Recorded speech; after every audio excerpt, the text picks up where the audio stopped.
ቲክቶክ ላይ ፌስቡክ ላይ ዩቲዩብ ላይ ስትጨቃጨቁ የምትሉ በሰው ህይወት የምትኖሩ እንትና ጥሩ ነው አይደለም ጥሩ ነው አይደለም እንዴ ለእናንተ የምትኖሩት መቼ ነው?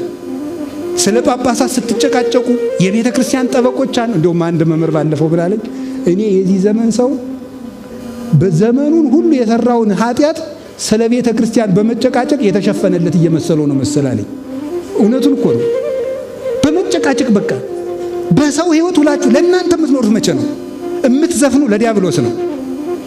ቁጭ ብላችሁ አይናችሁን ያጠፋችሁት ለዲያብሎስ ነው። የምትሰክሩ ለዲያብሎስ ነው። የምትሳደቡ ለዲያብሎስ ነው። እንዲሁ አሁን ክርስቲያን ይሆን ይመስላችኋል? የክርስትና ጠብታ ሳለ ከናንተ የሚወጣው ስድብ ደፋርነታችሁ ልክ እኮ የለውም። በእውነት ደፋርነታችሁ አንሶሶ ውስተ ልሳኑ አንወር ውስተ ሰማይ አፎሙ አፋቸውን በሰማይ ምላሳቸውን በምድር እንዳለ እኛ ያልነካ ነው እኛ ያልነደፍ ነው የኛ ምላስ ያልነካው ማን ነው?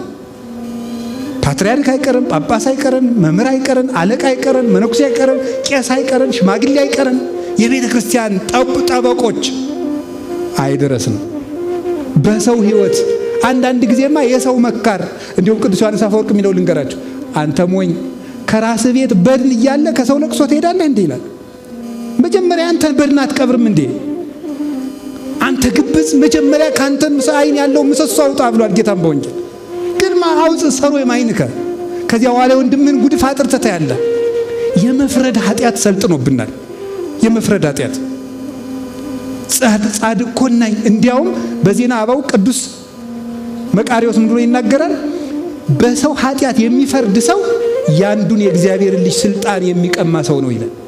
እግዚአብሔር አብ እንኳን ፍርዱን ለልጁ ሰጠው ተብሎ ተጽፎ ሳለ ይሄንን እንድናቆም ነው የምነግራችሁ።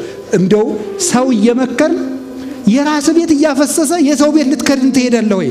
አንሄድም።